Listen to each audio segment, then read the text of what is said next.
Hello everybody, and today we are taking a look at the V2 of the Beskar Mando. And although this guy gets released so many times, they've finally done like a new body. At least we think it's a new body. I'm going to rip it open and find out. But this is taking place from the episode on the Book of Boba Fett. We're not going to talk about the episode, we're not going to talk about any of that stuff. We're just purely here for the figure goodness, baby. But if you want to talk about the episode, I'm basically a Disney shield, bro. You throw Star Wars at me, I'll eat that shit up. Anyway, we're going to look at the new mold, we're going to look at the new body, we're going to see how spicy it actually is. I'm very excited. So, let's rip this bad boy open, shall we? So, really quickly, this is just what the box looks like. Obviously, this doesn't really matter. I got mine imported in for a really ridiculous price.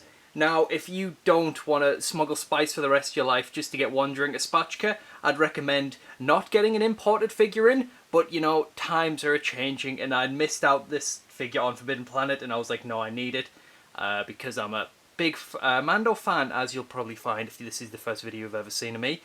But regardless, I am a shill for Mando. But this is the box. The box art's beautiful on it. I'm glad it's windowed, not windowless. So, if you haven't been here before, you know I'm a massive figure collector, and you know that I take care of my figures very well, and that I sell them on later on. So as you do that, you need to protect the box. So to protect the box, what you've got to do is, well, you rip here, yeah? Any hardcore collectors out there stressing out, don't worry. I stress out everybody. You can store this so much easier in a fantastic thing called a fucking bin. So here he is out the box with everything on him and a very simple pose, as we see in the good old episode where he's fighting a load of fish people. It's a very fun time indeed. Now, when I first saw this figure get announced, I wasn't expecting there to be like too much retooling, although this was a V2, and although I do love Black Series, I am fully aware that they do use a load of reuse and that sometimes they can go a bit easy on the whole new changes. But in this regard, no. There is so many like changes I wasn't expecting. So for example, when we get to the accessories, there's a few things there. But this guy seems to be maybe like a 80 to 90% new body, new head, new everything. And it's updating with the times with Black Series. Because when the Mando figures first came out, they were like almost like a new wave of like style of figure. And I think it's the same again with this, especially with the soft goods and the extra accessories. I purely thought this could have been like a deluxe release, or that's what Hasbro would have made, a deluxe release. So, thank the maker that it isn't. Even though I probably paid deluxe price, but that's on me, that's not on Hasbro. This figure's stunning. I was buying this purely for the new helmet, to be completely honest, and the fact that he comes with a vibro blade. Everything else I kind of got my own. I got myself a custom capes from Mudhorn Customs. I got myself a Darksaber from the Moff Gideon figure. So I had pretty much everything, but this guy, he blows the other one out the water. It's a stunning boy. What I noticed firsthand as well is that this guy is so much more chrome than before. So before it used to be like a silver matte paint, which wasn't too bad for photography reasons. It's actually not the worst, but this guy is very chrome. He's got a lot more blue on him as well, so it's more like the Season 2, and then obviously from the episode, it's more that style of look. So we get to see actually a progression in the character, which is nice. And then you get to see the Dark Blade. I think that's reuse from the Moff Gideon figure. I'm pretty sure. I was acting. The soft goods, as you can see down here, is wonderful. It's a beautiful drape cape. The material's a bit weird. It's thin, but as a result you get a nice drape on it. In the box on top of the figure, you receive one jetpack, one removable Darksaber and vibro blade, and a beautiful pistol. The pistol here is slightly reused and retooled, so the fact that he has more like wood grain on the grip and it's not just brown paint, so it's a really nice little touch. And I think overall, I think there are slight tweaks to everything, which makes it quite a pretty look. It just adds to the whole V2 of this new Mando and this new Mando body that they're doing slight additions.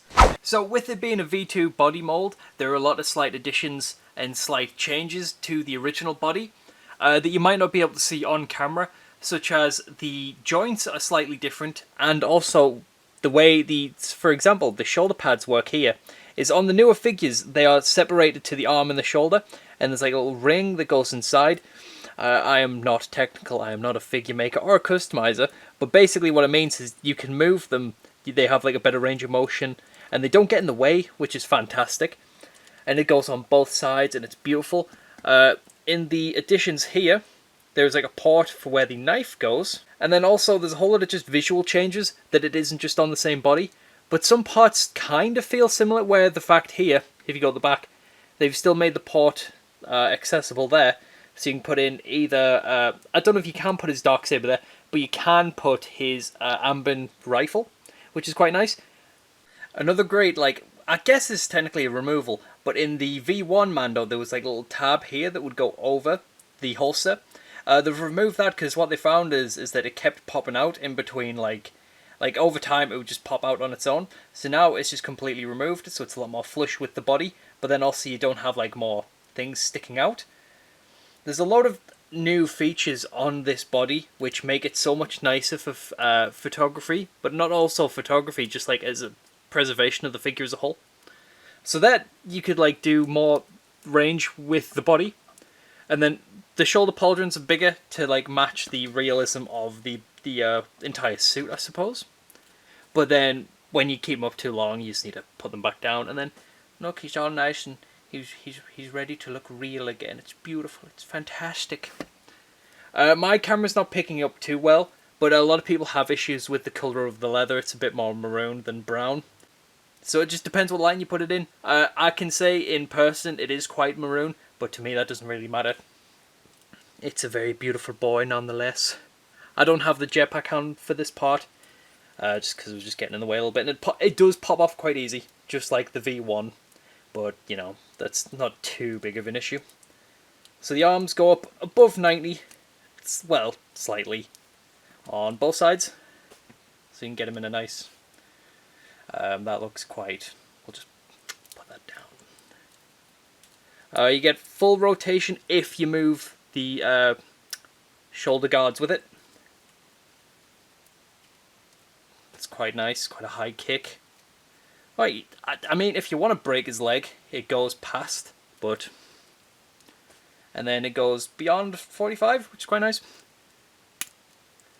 Something's just clicked. That's horrifying. So, they go forward, they go back. They have beautiful swivel on both sides. At the arms, this is very disjointed, I'm so sorry.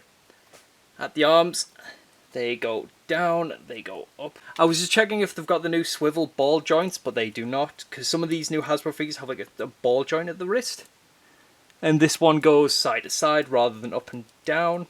Considering it's restricted by quite a few things, its own body, a massive helmet, and some soft goods, it goes quite far up. You can get a nice flight pose. It goes all the way down, and you can snap his neck if you want to, full swivel.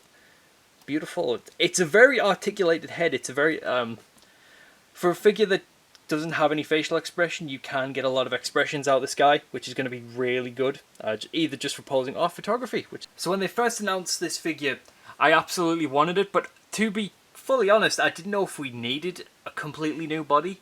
And it's not because there was things, like the old body was perfect, it was more just there's other figures they could have done. But now having this in hand and seeing how this is, it was absolutely necessary. This thing is stunning, and it's way more... I don't want to say, I keep saying realistic, so don't take a drink every time I say realistic, but the proportions are so much better in the sense of, by the time he's in the Beskar armor, he's a lot bigger. It's a bulkier armor, and this figure kind of encapsulates that a lot more. The proportions are better. The armor is bigger on him. It feels like actual armor, not just like these thin like little strips on him. It's beautiful. And the head sculpt, the actual helmet is so much nicer. It looks like the Mandalorian helmet and not just like something really like quickly cobbled together. It feels so much more like a high quality figure, which I really like. There's so many more improvements and additions to this figure that makes it worthwhile. And then also the extra stuff that it comes with. Now, I know there is another Mandalorian figure coming out later down the line, which I think is from Season 3, but it comes with a plastic cape, and I think it comes with a little less things. So this is probably the one to pick up, which is the reason why I needed the import of this figure, because I knew it was going to sell out, but I didn't think it would sell out that quickly. This boy went as fast as humanly possible, because I think everybody was thinking the same thing. And where I'm seeing online is everybody agrees that this is a beautiful boy, and we're already seeing that just like the other Mandalorian figures, we're getting a load of re-releases with different things, so no doubt there's going to be like credit collections of this guy, so if you want him in different paint jobs, it's going to be things like that. Which I know some collectors aren't a fan of, but I like the novelty, and as I said earlier, I'm quite of a shill, so of course I will buy them and lose all of my money. So on the right we have the new and improved V2. In the middle, we have the stock Beskar Mando. He's got a jetpack on in the back, but you can't see him. And then on the far left, we have Mudhorn Customs custom cape on the Durasteel Mando. I haven't done any paint alterations to any of these. The only thing that's different is the cape. There are, I don't know if you can tell on camera, but there are definitely major differences between all three. And it seems to be that the figures are so much... In person, the paint is completely different. It actually reflects quite nicely in the middle, but it looks much nicer on the right. It looks more like chrome, rather than just like some gunmetal silver paint. It looks like more effort has been put into the moulding and design. And just the helmet, it's so much less flat. There's so much more depth and detail in the one on the right. It looks like the actual Beskar helmet. It doesn't look like shaped plastic, whereas this one kind of did slightly, so that's why we saw a load of collectors and like photographers change up the helmet. I do hope we do get a new Durasteel Mando with this new helmet, because I don't know if this is a hot take, but I prefer the Durasteel look. I prefer the more character in it. So if we get like a V2 of that as well, I would absolutely love that. Obviously I know why they're not doing that, because that's only in Season 1, whereas these are from Book of Boba Fett and then Season 3 of Mandalorian. But, you know, you can never have too many Mandalorians. You can see what I'm talking about here with the little tabs on top of the holsters. When you have the gun in there for too long, what it does is it stresses like the joint, and then it pops out like all the time. I'm quite lucky because I don't use it too often. I either use the rifle, which chips paint way too much in the hand, or I leave the pistol out like that so it stays in. But if you just remove it in the holster that we see here... Goodbye, Mando. It looks cleaner, and it fits more flush with the body than the old one here. Now, as they were in each other's show together, I thought I may as well put them both together. The one on the left is as seen in Season 2 of Mandalorian. It's not the Book of Boba Fett version, because, to be honest, off the top of my head, I don't know if that exists, or if I have it. As you can see by the baggier trousers from the Tusken Raider uniform. But together they look quite nice. I can't remember off the top of my head if Pedro Pascal's bigger than Tamara Morrison or taller. But to be honest, this looks kind of accurate. The Boba Fett legs are like separated a bit more. It's a bit weird, but you know, they're spread a bit more. So it might be because of that. But they look quite nice together. They fit together really nicely. The newer body mold is making the Boba Fett looking a little cheap. So maybe we get a V2 of Boba Fett 2. But because of the show, who knows? I hope they do though. I love a good Boba Fett. I especially love the Boba Fett look with the black. And here we have the rest of the Mandos that he messes with in the episode. We have the Armourer, we have Pedro Pascal, and we have the Heavy Infantry Mandalorian Paz Vizsla. And altogether, these look beautiful together. Mando is... I call him Mando even though they're all Mandos. He is kind of like the in-between of the two in both height and probably brain power, because, you know, one's really smart and then Paz just smashes everything and is a very violent boy. But honestly, these are a perfect trio. I love these three together. He is kind of, as a figure though, he's kind of outclassing the other two. I can't remember off the top of my head if they're making a V2 of Paz. I think they are, with the vibro blade and all that fun stuff, and I hope they are, because I think he does kind of need a retool. But maybe just a new paint job on the armor, because that's a beautiful figure. It fits really well. But altogether, I love these three. And here we have the V2 Mando with his son and his father, George. So, although I think the old Grogu body might be a teeny bit too small, overall I think it's a beautiful look. And with the new body mold on Mando, it looks so much more like the show, and I'm so happy. He looks so much better. I know it's like so many small tweaks that just make it such a big improvement. I don't know if I'm going to change the cape. I actually quite like this one. The way it drapes over his neck is really nice. It looks really close to the show. It's quite pretty. And I don't know what I would change with it. There's no like major gripe so far. Most people are changing like the colour of the leather. And I think people are changing the helmet still, but like this new helmet is a billion times of improvements. And I think George would agree there. Before we go, we need to see how this boy looks, not in just a display case and in a light box. We need to see how he looks on camera, baby, with some nice, lovely photography.